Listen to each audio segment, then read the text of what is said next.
Everyone, WhatsApp. আমি সুস্মিতা চলে এসেছি আবার একটা নতুন ব্লগ নিয়ে। সকাল সকাল কোমর বেঁধে লেগে পড়েছি সকালবেলার জলখাবার করতে। তো অবভিয়াসলি আমরা যেটা প্রায় ডেলি খেয়ে থাকি সেটা হলো ইডলি। তো এখানে এটা ইডলি বানাচ্ছি, একটু দই দিয়ে জল দিয়ে ব্যাটারটাকে গুলে নিচ্ছি। আর এরপরে মাথার মধ্যে চলছে এরপরে দুপুরে কি করব। এইসব কিছু ভাবতে ভাবতেই সময় চলে যায়, আর কখন যে কাজের মধ্যে সময়টা চলে যায় বুঝতেই পারি না। আর এই শীতকালে বেলাও খুব ছোট হয়, তো কখন যে সন্ধে হয়ে যায় দিন ফুরিয়ে বোঝায় বড়তায়।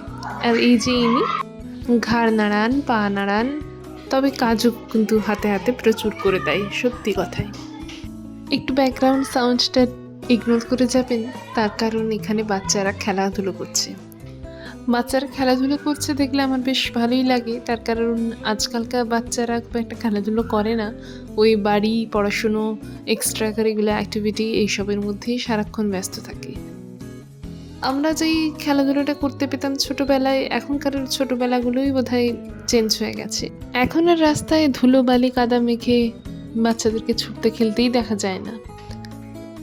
কিন্তু তাতে কি, পিঠে কিন্তু ভারী ব্যাগের বোঝা একটা থাকে।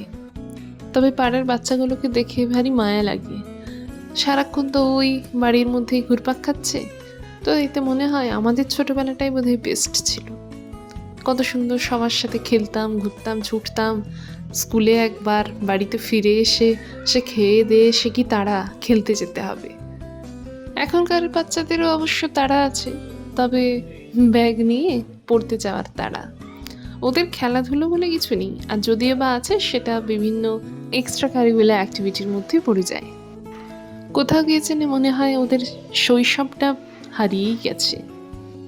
খুব জোরে বলতে ইচ্ছে করে, শৈশব ছিল আমাদের, খেলাধুলো তো করতাম আমরা।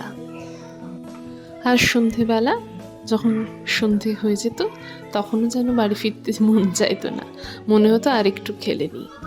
আর তখন বাবা মা ডাকতেন, চলে আয় চলে আয়, পড়তে বসবি তো, সন্ধে হয়ে গেছে। এই করতে করতে কখন যে বড় হয়ে গেলাম, সংসারের কাজের চাপে সব ভুলেই গেছি। এই যে পর্দাগুলো দেখছেন, এগুলো অবশ্য শৈশব ঢাকতে নয়, এগুলো বাড়ি সাজানোর জন্য। সেই মেয়েবেলায় যেমন রান্নাবাটি খেলতাম, আজকে সেটা বাস্তবে করি। এই পর্দাগুলো একটু অর্ডার দিয়েছিলাম অনলাইনেই, 3D প্রিন্টেড। পুরনো পর্দাগুলো তো 3D প্রিন্টেড ছিল না, সেজন্য এগুলো দিয়েছিলাম। বেশ ভালো লাগছে না দেখতে। আর এই লাঞ্চের পরে ও একটু মিষ্টি দিয়েছিল। আসলে আজকে আমার মিষ্টি খেতে খুব ইচ্ছে করছিল, মানে ওই মিষ্টির একটু ক্রেভিংস হচ্ছিল আর কি। তো সেজন্য একটু মিষ্টি এনেছে, নিজের জন্যও এনেছে, কিন্তু নিজের জন্য এনেছে জয়নগরের মোয়া। আমার আবার মোয়াটা খুব একটা ভালো লাগে না খেতে, আমার রাবড়ি ফেভারিট। তো সেজন্য আমার অনারে এসেছে রাবড়ি আর খেজুর গুড়ের রসগোল্লা, মানে রাজভোগ আর কি। আরও যেই এসেছে আমি খুব এক্সাইটেড হয়ে দরজা খুলতে গেছি, আর দেখুন না আমার পায়ের কি অবস্থা, পাটা হঠাৎ করে মচকে গেছে। আর কি উপায়, মিষ্টি খাচ্ছি, মচকানো পা নিয়েই। তবে মিষ্টি খেলে মনটা এতটাই ভালো হয়ে যায় যে পাটা যে মচকে গেছে সেদিকেও আর নজর দিতে পারছি না। দাঁড়ান, ওকে একটু স্ন্যাক্সটা দিয়ে আসি, নইলে লেট হয়ে গেলে কি হবে জানেন, রাতের খাবারটাও দেরি করে খাবে।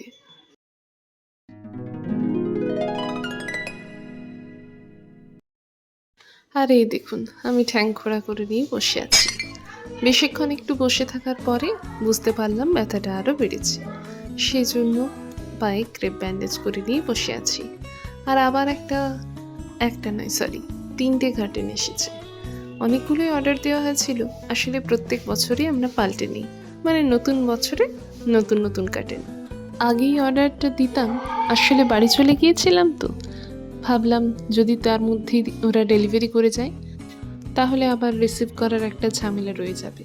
সেজন্য বাড়িতে পৌঁছে যাওয়ার পরেই আমরা অর্ডার করেছিলাম। তো দিয়ে তো চলে গেছে, কেমন হয়েছে কিন্তু কমেন্ট করে জানাবেন আমাকে। আমার মতে তো খুবই সুন্দর হয়েছে, তবে আপনাদের কার কেমন লাগলো বা কোনটা ভালো লাগলো অবশ্যই কিন্তু কমেন্ট করে জানাবেন। তাহলে আজকের ভিডিওটা এখানেই শেষ করছি। যদি কিছু ভালো লেগে থাকে তাহলে কিন্তু অবশ্যই লাইক, কমেন্ট, শেয়ার এবং সাবস্ক্রাইব করবেন। দেখা হবে পরের ভিডিওতে। টাটা।